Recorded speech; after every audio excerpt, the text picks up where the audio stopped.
বুটের ডালের হালুয়ার একটা সহজ এবং পারফেক্ট রেসিপি আজকে আপনাদের সাথে শেয়ার করব এবং হালুয়ার সাথে খাওয়ার জন্য চালের আটার রুটির রেসিপিও শেয়ার করব এবং এই রুটিগুলো কিন্তু এরকম সফট এবং নরম তুলতুলে হবে। সো আজকের এই ভিডিওর মধ্যে আমি দুটো রেসিপি আপনাদের সাথে শেয়ার করব, আশা করছি রেসিপিটা ভালো লাগবে। তো চলেন ভিডিও শুরু করা যাক। আসসালামু আলাইকুম everyone, welcome back to my channel. আজকে আবারও একটা নতুন ভিডিও নিয়ে হাজির হয়ে গেলাম। আমি এখানে মেজারমেন্ট কাপের 1.5 কাপ পরিমাণ বুটের ডাল সারা রাতের মতো ভিজিয়ে রেখেছিলাম। ডালগুলো ফুলে ডাবল হয়ে গিয়েছে এবং নরমও হয়ে গিয়েছে। এবার এর মধ্যে আমি 4-5টা এলাচি দিয়ে দিচ্ছি। এরপরে এর মধ্যে আমি দিয়ে দিচ্ছি মেজারমেন্ট কাপের 3 কাপ পরিমাণ লিকুইড গরুর দুধ। আর এখানে যতটুকু আপনারা ডাল নেবেন তার ডাবল পরিমাণে হচ্ছে দুধটা ব্যবহার করতে হবে ডাল সিদ্ধ করার জন্য। এবার প্রথমে চুলার আঁচ হাইতে দিয়ে আমি ফুটে ওঠা পর্যন্ত অপেক্ষা করব। যখন দুধটা ফুটে উঠবে বা বলক চলে আসবে ওই পর্যায়ে চুলার আঁচটা একদম লোতে করে ডালগুলো সিদ্ধ হওয়ার জন্য একটা সাইডে চুলায় রেখে দিব। সো আমার ডালগুলো সিদ্ধ হতে থাক, এই ফাঁকে আমি রুটি তৈরি করে নিব। এর জন্য এখানে আমি মেজারমেন্ট কাপের 3 কাপ পরিমাণ পানি দিয়ে দিলাম আর সাথে দিয়ে দিলাম 1 চা চামচ পরিমাণ লবণ। এবার যখন পানিটা এরকম একদম টকবক করে ফুটে উঠবে ওই পর্যায়ে চুলার আঁচটা লো করে দিয়ে আমি এর মধ্যে 3 কাপ পরিমাণ শুকনা চালের গুঁড়া দিয়ে দিলাম। যেহেতু এখানে আমি শুকনা চালের গুঁড়া ব্যবহার করছি, যতটুকু চালের গুঁড়া নেবেন ঠিক ওই সম পরিমাণে পানি এখানে নিতে হবে। সব কিছু ভালোভাবে একবার একটু মিশিয়ে নিচ্ছি। যেহেতু একদম পানিটা টকবগে ফুটন্ত ছিল আর চুলার আঁচটা কিন্তু একদম লোতে করে দিয়ে এবার আমি 15 মিনিটের জন্য এভাবে ঢেকে রেখে দিব।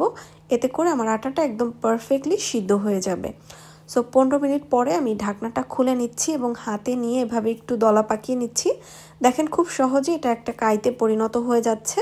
সো যদি কোনো কারণে মনে হয় যে পারফেক্টলি সিদ্ধ হয় না, আরও 5 মিনিট লো হিটে রেখে দিতে পারেন। এবার আমি চুলা থেকে নামিয়ে আটার কাইটা ঠান্ডা করে ভালোভাবে মথে নিব। আমি অফ ক্যামেরা অলরেডি মথে নিয়েছি।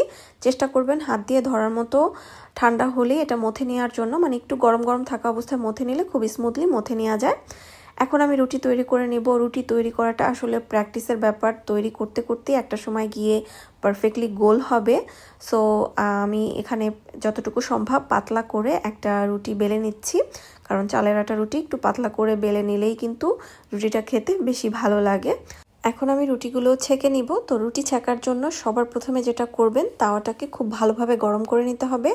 তাওয়া গরম করে নেওয়ার পরে একটা সাইড 15 থেকে 20 সেকেন্ড রেখে রুটিটা উল্টে দিয়ে এবার অপোজিট যে সাইডটা সেটাকে খুব ভালোভাবে ছেঁকে নিতে হবে, যাতে করে কোনো অংশ কাঁচা না থাকে। সেই ক্ষেত্রে আপনার 30 থেকে 40 সেকেন্ডও লাগতে পারে। তারপরে রুটি উল্টে দিতে হবে। পুরো এই রুটিটা ছেঁকার জন্য 3 বার উল্টাবেন আর দেখবেন একাই রুটি ফুলে উঠবে। প্রয়োজন হলে সাইডগুলো একটু চেপে দিতে পারেন। সো প্রত্যেকটা রুটি এরকম ফুলকো হলে রুটিগুলো কিন্তু সারাদিনও শক্ত হবে না, নরমই থাকবে। সো এই তো আমি একইভাবে সবগুলো রুটি ছেঁকে নিয়েছি আর এই ফাঁকে কিন্তু আমার ডালটাও সিদ্ধ হয়ে গিয়েছে। তো প্রথমেই আমি যে এলাচগুলো দিয়েছিলাম সেগুলো সিদ্ধ ডালের থেকে তুলে নিচ্ছি আর চুলার আঁচটা অলরেডি আমি বন্ধ করে দিয়েছি। ডাল পারফেক্টলি সিদ্ধ হয়ে গিয়েছে। এবার একটা হ্যান্ড ব্লেন্ডারের মাধ্যমে আমি ব্লেন্ড করে নিচ্ছি। আপনারা চাইলে পাটায়ও বেটে নিতে পারেন। পাটায় বেটে নিলে আরেকটু চুলা থেকে শুকিয়ে নেবেন আর চেষ্টা করবেন একটু গরম থাকা অবস্থায় পাটায় বেটে নিতে, তাহলে কিন্তু কষ্টটা অনেক কম হয়, কারণ ডালটা ওই অবস্থায় খুব নরম থাকে। সো যাই হোক, আমি হ্যান্ড ব্লেন্ডার দিয়ে ব্লেন্ড করে নিলাম স্মুথলি। আর অবশ্যই কিন্তু হালুয়ার জন্য খুব স্মুথ করে ব্লেন্ড করে নেবেন বা বেটে নেবেন। তার উপরেও কিন্তু অনেকটা ডিপেন্ড করে হালুয়ার টেস্ট কেমন হবে। সো চুলায় আমি আবারও একটা হাঁড়ি বসিয়ে 4 টেবিল চামচ পরিমাণ ঘি দিয়ে দিচ্ছি। চেষ্টা করবেন ঘি ব্যবহার করার জন্য, এতে করে হালুয়ার টেস্ট অনেক ভালো আসে।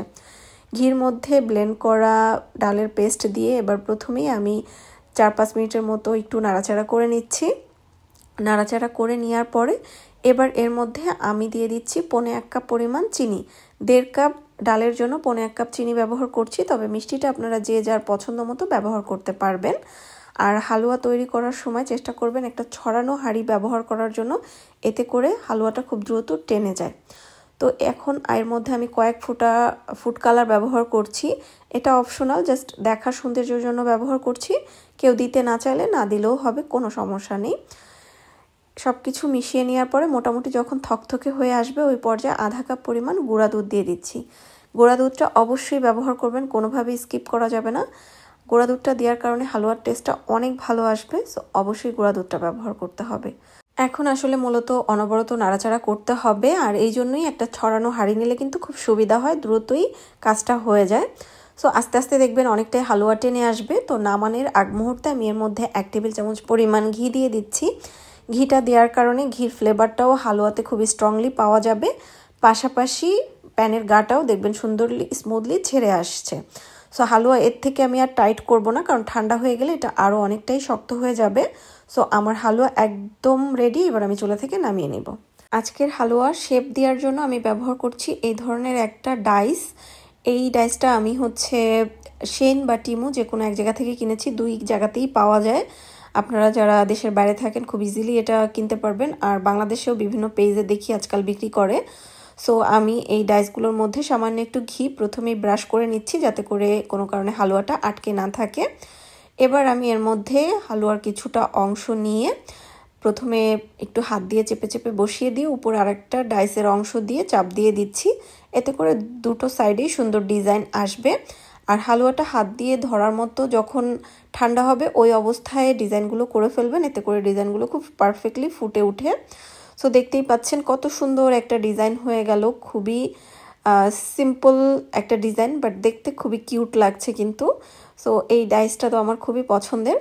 তো যাই হোক, এভাবেই আমি করে নিব। আপনারা চাইলে আসলে রেগুলার বরফির মতো করে কেটেও নিতে পারেন, সেক্ষেত্রেও কিন্তু দেখতে সুন্দরই লাগে। সো যাই হোক, এভাবেই এখন আমি হচ্ছে সবগুলো করে নিব। আর দেখতেই পাচ্ছেন কত কিউট লাগছে। আসলে আমার কাছে বেশ কয়েকটা ডিজাইন আছে, এখানে দেখতেই পাচ্ছেন মোট 4টা ডিজাইন আছে। তো আমি সবগুলো একটু একটু করে নিচ্ছি। আর এই তো আমার হালুয়া এখন একদম রেডি। এবার আমি হচ্ছে একটু সুন্দর করে ভাবলাম পরিবেশন করে নিই।